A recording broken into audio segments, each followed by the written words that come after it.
Nadugangan og laing duha ka mga batang namatay sa sakit nga tipdas ug padayon nga nagsaka ang kaso nini sa Central Visayas.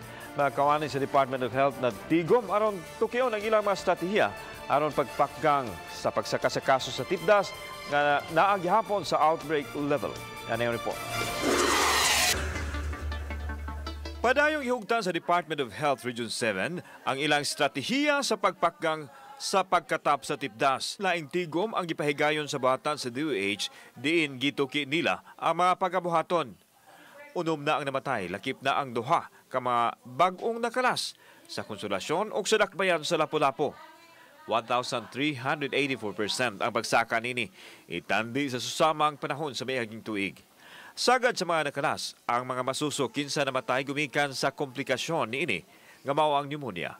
Nagunang gihapon ang dakbayan sa Sugbo, gisundan sa Lapu-Lapu City ug Mandawi City. We have a total of 6 deaths.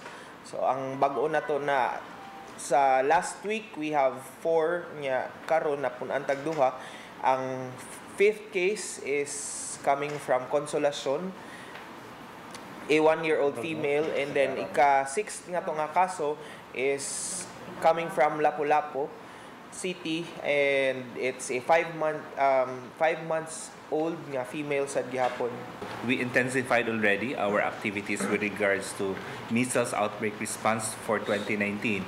In fact, we coordinated already with the different local government units, ang atong mga local health workers, no? Not only with that, ang atong mga private institutions and other agencies, no, for our response, no, here in Region 7. Ang bakuna sa tipdas ang bugtong makapugong sa pagkatap sa balatian. Busa, gihingusgan karon sa DOH ang measles vaccination.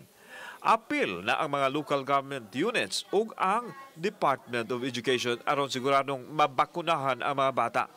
Pasalamat sa mga local government units nga response sila sa atong call for intensifying the campaign on measles immunization. Target sa DOH nga sa buwan sa Marso, muubos na ang kaso sa tipdas. Ilabi na kung maigo na nila ang ilang target nga herd immunity. We all need our cooperation.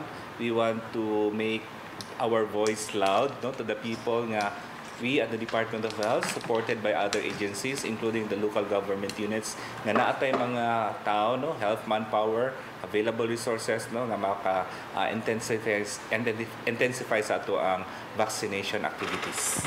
Ubani John Solon, ako si Alan Domingo. Balitang Bisdak.